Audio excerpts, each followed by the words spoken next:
Hello class, my name is Alex Gutierrez Mendez and this is my presentation on understanding the nature of luxury, a college consumer's perspective. With a growing number of consumers in the luxury market, college consumers are making an impact on the market as well. So in 2018, online sales represented up to 10% of the luxury market. Gen Z and Gen Y made up a portion of the online market, and also they alone made up 47% of the luxury consumers in 2018 as well.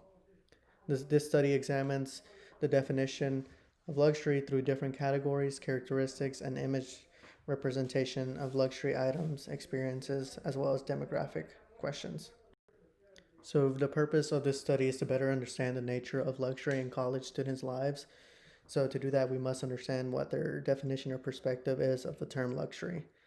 And so the proposed research problem is to determine college students' perception of the definition of luxury and analyzing relationships that may influence their perception. So key concepts and variables. In literature, the term luxury has been reviewed and analyzed in many different ways. The definition has evolved over the years, and different categories have expanded to meet the needs of the luxury market. Also, in terms of evolution, the term luxury has shifted over the years because things that were considered luxury back in the day are regular items that people have access to. So in the article that we review, The Nature of Luxury, a Consumer's Perspective, Brun and Caselli talk about two different views of luxury, the first being tangible items that help consumers have a more comfortable lifestyle. And that could be luxury brands, products, or physical things. And on the other hand, they're less tangible. Those with less tangible needs see luxury in a different point of view as their time given in the day. College consumers' needs are different and concentrated as their luxury lifestyle helps define them and also fit in with their peers. So for my research design, I decided to use a convenience sample, which was the best to reach more participants or college students. I decided to use a digital survey, and my proposed sample size was 50 participants. But after going through the process of seeing which ones were valid or not, 39 were considered valid responses. The survey also included select all that apply questions, multiple choice questions, a Likert type scale from 1 to 6, open-ended questions, demographic questions. And for the analysis, I used pivot tables to check on the frequency counts of each question individually, to see respondents' answer choices, and also to compare different variables in the relationships that might help define luxury. So for the results and analysis, the first two questions of the survey were filter questions to see if participants qualified for the survey, and then the following question was the actual survey, which asked participants to select from the following categories, all applicable categories that represented the word luxury for them. And as we see in the table and in the chart, most respondents they said that these were all, for the most part, categories that represented the word luxury. But we do see that transportation is the main one here. The other category wasn't really coded just because there wasn't enough responses in the different categories that would have made a difference.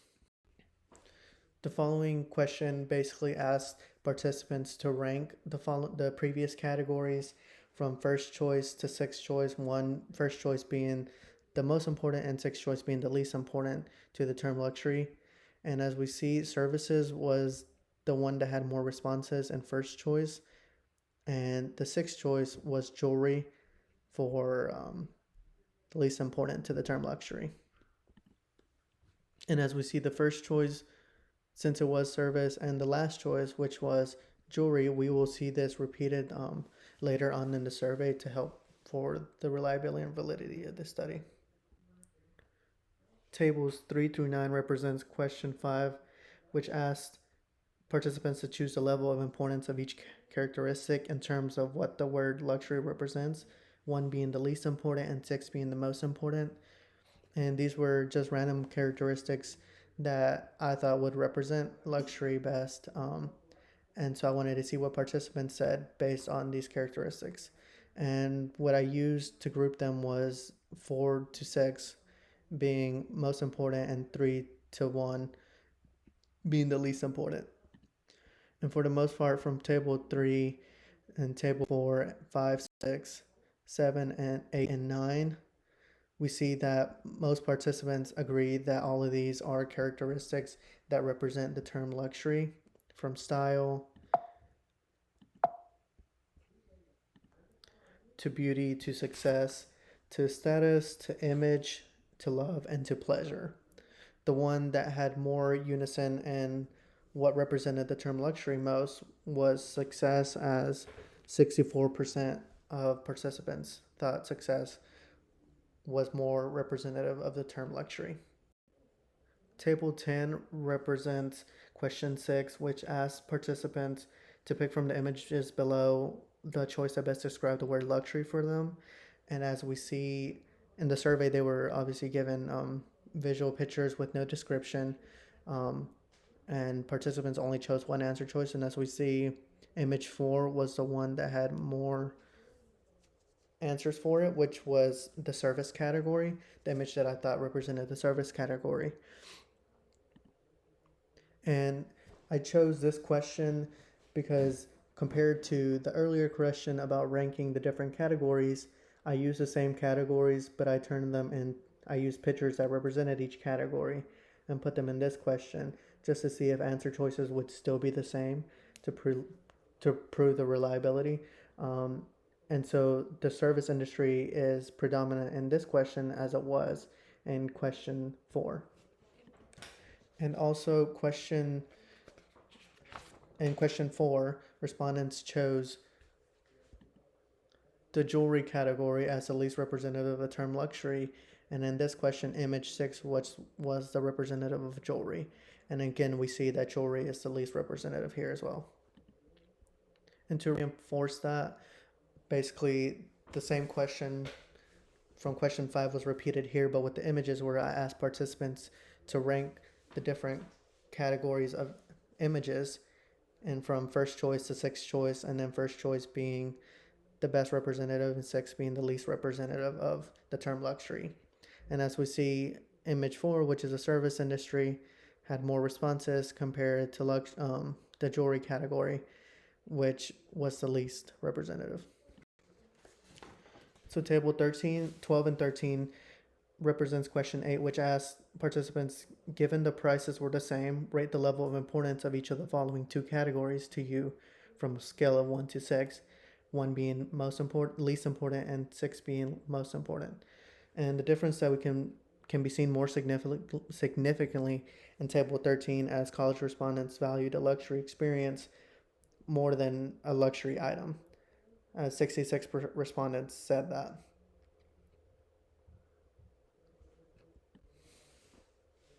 Tables 14 through 16, 3 different groups of influence were given in this question to see which ones college students thought had more of an influence on their lives.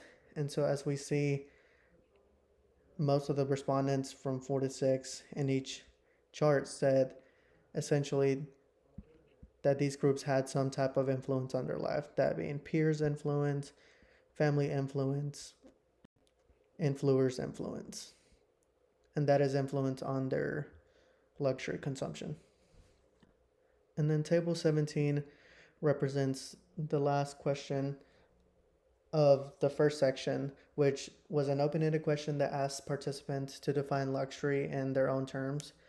And as we see, participants, 8 out of 39 participants define luxury as something expensive to show off one's wealth, while on the other hand, 8 of the 39 participants also said luxury to them was something that was not necessary, but was still nice to have. Table 18 through 26 represents the demographic counts of the participants. So here in table 18, we see the gender. Table 19, we see the age range from participants. Table 20 and 21, we see race and ethnicity. and also states that participants resided in, with 35 out of 39 being in North Carolina. Table 22 and 23 asks the type of institutions from private, public, and community college, and Table 23 asks the grade level of participants. Table 24 and 25 asks relationship status and also annual income. Table 26 asks the current employment status of participants. Table 27 represents two variables that were analyzed to find any possible relationships. So the chosen variables were gender in relation to beauty as a characteristic of luxury. The table shows the respondents who were male or female and their answer choices on the level of importance to beauty as a characteristic. As we see by the graph, 8 male respondents out of the 12 male respondents agreed on 4 or higher for the level of importance. Although the number of women respondents were more dispersed and higher in number compared to male respondents are slightly more concentrated in their response and agreeing the importance of beauty as a luxury characteristic. Table 28 represents the ratings of influence of peers compared to the grade level of college respondents. So, according to the graph, there could be a possible relationship in the longer time students are on campus amongst their peers, because as we see, 10 out of 15 seniors and 10 out of 12 juniors believe that their peers are very influential. This can be explained from college consumers' luxury lifestyle and need to fit in with their peers, as seen in previous research. As students network and develop more relationships, their decisions become more influenced by their peers throughout their college experience. Compared to higher grade levels, 4 out of 5 sophomores say that their peers have an influence on their luxury consumption. Table 29 represents college respondents' relationship status to their response of the level of importance of the characteristic of love. So as we see in the graph, students who classified in being in some type of relationship tended to think the characteristic of love is important to the term luxury. 14 out of 16 respondents who classified as dating and married said the characteristic of love was important. Although respondents who classified as single also agreed on love being an important characteristic of luxury, those in some type of relationship were less dispersed and more concentrated in the higher levels. So a possible explanation could be attributed to when people are in relationships, they use gifts as a way of showing their love language, and gifting something of value can be related to luxury. Table 30 represents the types of institutions college respondents attend compared to their response of the image that best describes luxury. Since most of the respondents agreed on the categories of luxury in question 3, the question based off the images allowed only one answer choice to better represent the respondents for the comparison analysis. So as we see in the graph, respondents seem to be in accordance with the image that described luxury best for them. Image 4, which represented the category of services, and higher responses from each type of institution agreed on image 4. A similar comparison could have been done with more response diversity if we compared the income level with institution type compared to the images of luxury. But since most of the income levels of the respondents was 10,000 to 29,000, the use of the analysis wouldn't be as effective in this study. So in conclusion, the sample of college students for most part agreed that the given categories were representatives of luxury. And in terms of what represented luxury more, technology, transportation, and services tended to be the most prevalent answer choices. The category of service was the one that was seen more often, though, as a top choice of the representative of the term luxury. There also exists the recognition of luxury products in this study, but also the shift towards a lifestyle based off the time given and an experience or service. Some further studies that can be done on college consumers would be the focus on the international student component, as international students have different experiences, different lifestyles, different backgrounds, which would help or would be a separate study compared to US college students. Some limitations of the study that can be expanded on is the number of responses per state and the number of responses in general. So this study does not speak for the whole college demographic, as there's hundreds and thousands of college students all over the world, but it does provide insight into what college consumers might define as the term luxury.